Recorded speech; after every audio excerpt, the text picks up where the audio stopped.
नमस्कार दोस्तों। प्रतिरोधों के संयोजन में श्रेणी क्रम संयोजन, समांतर क्रम संयोजन बता दिया गया है। आज आपको मिश्रित क्रम संयोजन बताया जाएगा। देखिए, जो मिश्रित क्रम संयोजन होता है वह श्रेणी क्रम और समांतर क्रम दोनों का मेल होता है। मतलब इसमें श्रेणी क्रम भी होता है, समांतर क्रम भी होता है, दोनों होता है। यानी दोनों को अगर मिला दिया जाए तो मिश्रित क्रम संयोजन बन जाता है। ठीक है, तो एक बात ध्यान दीजिएगा, मिश्रित क्रम संयोजन में हमने बताया श्रेणी क्रम और समांतर क्रम दोनों ही रहते हैं। जैसे आपने सुना होगा कि देखिए, अगर सिर्फ इस तरीके से प्रतिरोध जुड़े हों, ठीक है, इस तरीके से तो हमारा क्या हो जाएगा, श्रेणी क्रम। अगर इस तरीके से रहेगा, इस तरीके से यदि रहता है, जानते हैं, तो हमारा क्या हो जाएगा, ये हमारा हो जाएगा समांतर क्रम। और ये क्या हो गया, श्रेणी क्रम। ये क्या हो गया, समांतर क्रम। यदि दोनों को जोड़ दिया जाए, क्या किया जाए, दोनों को ही जोड़ दिया जाए, दोनों को ही जोड़ दिया जाए। जोड़ने के बाद यहां पर आपका वोल्ट लगा दिया जाए, यानी प्लस माइनस यहां पर लगा दिया जाए। यहां पर आपका धारा आई हो जाए, तो ये आपका R1, ये आपका R2, ये आपका R3, ये आपका R4, ये वाला R5। तो यहां पर देखिए, ये दोनों क्या हो गया, श्रेणी क्रम में। ये दोनों कौन से हो गए, समांतर क्रम में। तो ये जब दोनों जोड़ दिया गया है एक ही में, जानते हो क्या बन गया, ये बन गया आपका मिश्रित क्रम संयोजन। क्या बन गया है, मिश्रित क्रम संयोजन।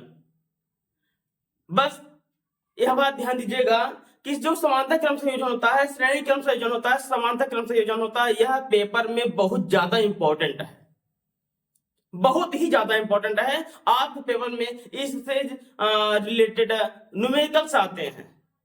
जैसे मान लीजिए आपका इसी को निकालना हो गया, वही चलिए, यह मिश्रित क्रम संयोजन है और इसका हम लोग मान निकालते हैं क्या होता है। तो ध्यान दीजिएगा, सबसे पहले आपको श्रेणी का अलग निकालना होगा, समांतर का अलग। तो चलिए हम बात करते हैं, पहले श्रेणी का निकाल लेते हैं। तो श्रेणी का हम निकालते हैं R डैश से।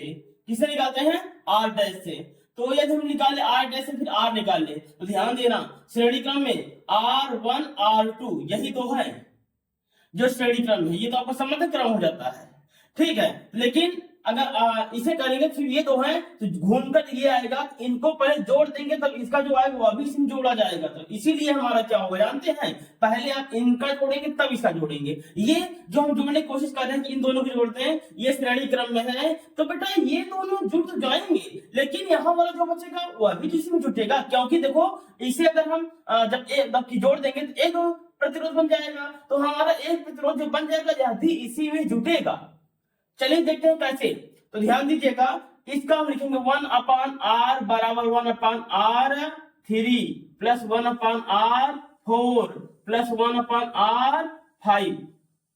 तो ये हो गया R 1/R इक्वल टू दिया है, तो चलिए ठीक है, 1/R दिया है, तो हमारा क्या हो जाएगा, R बराबर, तो ध्यान देना, R बराबर क्या हो जाएगा, यानी कि अगर 1/R है, पहले R निकाल लो, तो 1/R बराबर इन सभी का लेंगे तो R3 R4 R5। अब यहां क्या हो जाएगा, इसका हो जाएगा R4 R5 प्लस यहां हो जाएगा R3 R5 प्लस यहां हो जाएगा R3 R4। ये हो गया। अगर R निकालना चाहेंगे, जानते क्या हो जाएगा, ये पलट जाएगा, ये ऊपर चला जाएगा, तो R3 R4 R5 इसका हो गया, इसका ये वाला पूरा नीचे से चला आएगा, R4 R5 plus R3 R5 plus R3 R4। ये R निकल गया, ये R निकल गया। जो ये था हमारा चित्र, यह चित्र अब कैसे बन गया जानते हैं, अब ऐसे बना है।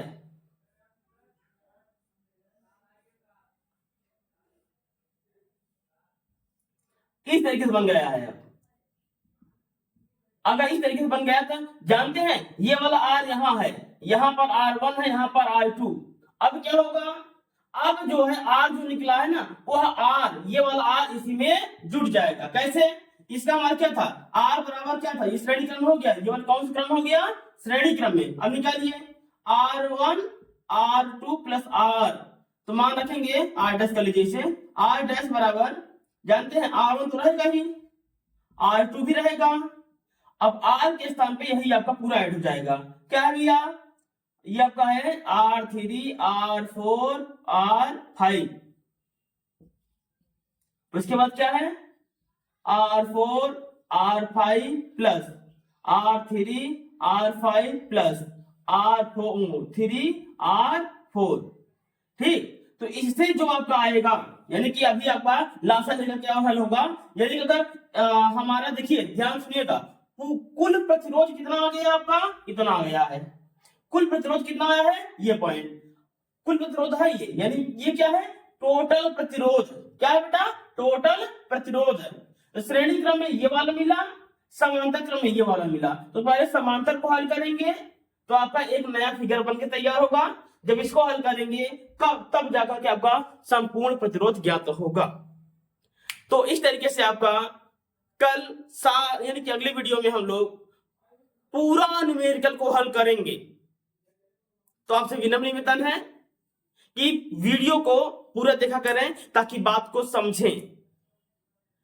और देखिए हो सकता है कल या परसों से यानी कि अगली वीडियो में अब आपको अन्य विषय भी पढ़ा जाएगा, जैसे हिंदी भी पढ़ाया जाएगा और आपका विज्ञान तो चल ही रहा है, अब बायोलॉजी भी पढ़ाया जाएगा।